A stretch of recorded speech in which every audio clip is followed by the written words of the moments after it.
మొన్నటిదాకా మనం చూసినాం రైతులు కళ్ళాలలో వడ్లు కొంటలేరని చాలా పెద్ద ఎత్తున ఇబ్బంది పడ్డటువంటి పరిస్థితి. మనందరం కూడా రైతులకు సహాయం చేద్దామని వడ్లు కొనాలని డిమాండ్ చేసినాం. అయినప్పటికీ దాదాపు 8 నుంచి 10 కిలోల వరకు తరుగు అంటే కడతా తీసుకుంటూ కూడా రైతుల్ని ఇబ్బంది పెట్టి నానా హింసలు పెట్టి చివరికి అక్కడిక్కడ వదిలేసి రాష్ట్ర ప్రభుత్వం రైతుల్ని తీవ్రంగా నిర్లక్ష్యం చేసినటువంటి పరిస్థితిని గమనించినాం. ఒక పక్క రైతులతో రక్త కన్నీరు పెట్టిస్తున్నటువంటి రేవంత్ రెడ్డి ప్రభుత్వం, ఇంకొక పక్క చిన్న రైస్ మిల్లర్స్ ఎవరైతే ఉంటారో, రా రైస్ మిల్లర్స్ ఎవరైతే ఉంటారో వారిని కూడా తీవ్రంగా ఇబ్బందులకు గురి చేస్తున్నటువంటి పరిస్థితి కనబడతా ఉన్నది. ప్రధానంగా ఏదైతే రైతులు పండించేటటువంటి ధాన్యాన్ని ప్రభుత్వం కొని దాన్ని మిల్ చేసి మళ్ళీ రేషన్ షాపుల ద్వారా ప్రజలకు ఇచ్చేటటువంటి వ్యవస్థ మన రాష్ట్రంలో కొనసాగుతుంది. అయితే ఈ వ్యవస్థలో రా రైస్ మిల్లర్స్ ఉంటారు, అట్లానే బాయిల్డ్ రైస్ మిల్లర్స్ అని పెద్ద రైస్ మిల్లర్స్ ఉంటారు. ఈ బాయిల్డ్ రైస్ మిల్లర్స్ అనేటోళ్ళు ఒక్కొక్క జిల్లాలో పెద్ద ఎత్తున రైస్ మిల్స్ పెట్టుకొని 100 కోట్ల రూపాయలతోని వ్యాపారం చేసేటటువంటి బడా వ్యాపారవేత్తలు ఉంటారు. వీళ్ళు సంవత్సరం పొడవునా కూడా అన్ని సీజన్స్లో కూడా వడ్లు కొంటూ ఉంటారు, వ్యాపారం చేస్తూ ఉంటారు. ఇప్పుడున్నటువంటి రేవంత్ రెడ్డి గారి ప్రభుత్వం ఈ పెద్ద రైస్ మిల్లర్స్ ఎవరైతే ఉంటారో, 100 కోట్లలో వ్యాపారం చేసేటటువంటి రైస్ మిల్లర్స్ ఎవరైతే ఉంటారో వారు ప్రభుత్వానికి దాదాపుగా 4,000 కోట్ల రూపాయలు బాకీ ఉన్నా కూడా వారి వైపు వెళ్ళడం లేదు, వారిని అడగడం లేదు.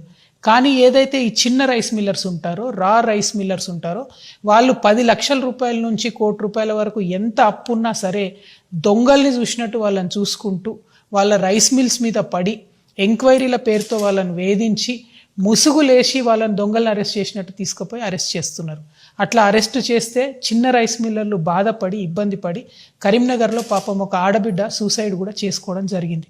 మరి ఇటువంటి దారుణమైన పరిస్థితుల్లో కూడా ఉత్తమ్ కుమార్ రెడ్డి గారు కానీ రేవంత్ రెడ్డి గారు కానీ మరి జరుగుతున్న పరిస్థితి ఏంటి, మోసం ఏంటి అని గ్రహించలేకపోతున్నారా, లేకపోతే చూసి చూడనట్టుగా పోతున్నారా నాకు అర్థమవుతలేదు. ఎందుకంటే ఇప్పుడు ఒక ఫ్రెష్ టెండర్ చూస్తున్నాం మనం. ఇది ఈ మధ్య కాలంలోనే టెండర్ చేయడం జరిగింది. ఇదేంది అంటే కేసీఆర్ గారి ప్రభుత్వం దిగిపోయేటటువంటి సమయంలో గోడౌన్లో ఏదైతే 1,40,000 టన్నుల దొడ్డు బియ్యం ఉన్నదో దానికోసం టెండర్ వేయడం జరిగింది. ఇంతకుముందు ప్రభుత్వం ఉన్నప్పుడు 48 రూపాయలతోని మన ఫిలిప్పీన్స్కు ఆనాడు టెండర్ వేసి అంతకుముందు ఉన్న రైస్ అమ్మిండ్రు. ఇప్పుడున్న ఈ 1,40,000 టన్నుల రైస్ని 21 రూపాయల 70 పైసలకు మాత్రమే టెండర్ తీయడం జరిగింది. టెండర్ డాక్యుమెంట్ చూస్తే ఇంట్లో 24 రూపాయలు అని ఉన్నది. కానీ మళ్ళా కూర్చొని ప్రైవేట్గా దాన్ని మేనేజ్ చేసి 21 రూపీస్ 70 పైసాకి ఒక కరీంనగర్కి సంబంధించినటువంటి పెద్ద రైస్ మిల్లర్ ఏదైతే 100 కోట్లకు పడగలెత్తున్నారో అటువంటి ఒక రైస్ మిల్లర్కి టెండర్ అప్పచెప్పడం జరిగింది. సరే, దీనికి వ్యతిరేకంగా చిన్న రైస్ మిల్లర్స్ ఇతర మాలాంటి వాళ్ళు కొంత కన్సర్న్ సిటిజన్స్ అంతా కోర్టుకు పోయినారు. ఇప్పుడు కోర్టులో ఈ వ్యవహారం పెండింగ్లో ఉన్నా కూడా 10,000 టన్నుల వరకు కూడా ధాన్యాన్ని ఆల్రెడీ లిఫ్ట్ చేయడం జరిగింది. మరి ఇది ఉత్తమ్ కుమార్ రెడ్డి గారికి తెలిసి జరుగుతుందా, తెలియక జరుగుతుందా? స్టీఫెన్ రవీంద్ర గారు ఆనాడు ఉస్మానియా యూనివర్సిటీలో పిల్లల్ని కర్రలతో కొట్టి ఇబ్బంది పెట్టినటువంటి ఒక ఐపీఎస్ ఆఫీసర్ గారు ఇవాళ కమిషనర్గా ఉన్నారు పీడిఎస్కి. ఆయనకు అర్థమయ్యే లోపలనే సంవత్సరం అయిపోయింది. ఈ సంవత్సర కాలం లోపల ఈ 1,40,000 టన్నులు గోడౌన్లో ఉంటే తీవ్రమైన నష్టం జరిగింది. దాదాపు 100 కోట్లు వాళ్ళు రైస్ మిల్లులకు వీటికి రెంట్లు కట్టడానికి సరిపోయింది. ఇంకొక 50 కోట్లు ఇంట్రెస్ట్కి పోయింది.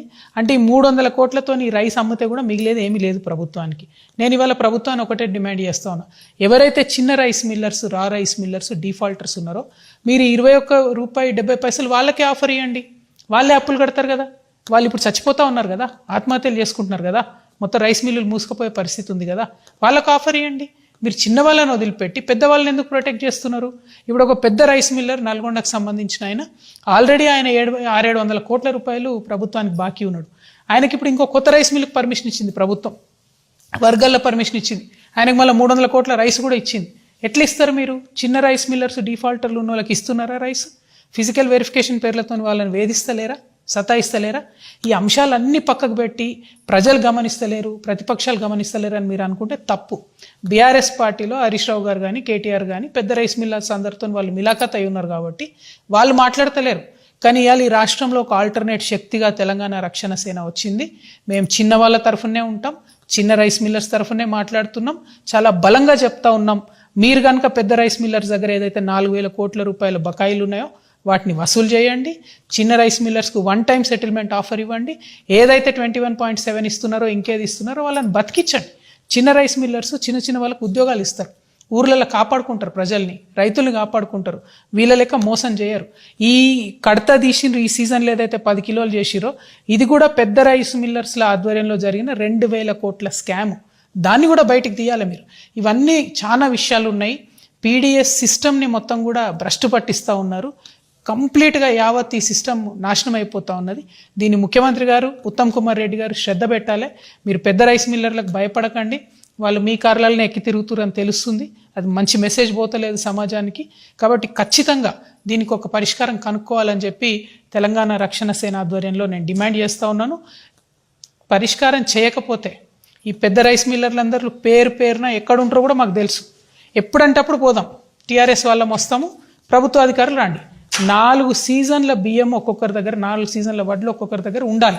లేదనుకోండి, లెక్కదేలేదనుకోండి, మరి వీళ్ళ మీద పెట్టే పీడీ యాక్ట్లు కేసులు వాళ్ళ మీద కూడా పెట్టండి. ఎందుకంటే 15 లక్షల టన్నుల ధాన్యం ఉండాల్సిన దగ్గర 5 లక్షల టన్నులు కూడా లేవని మీ కమిషనరే రిపోర్ట్ ఇచ్చిండు.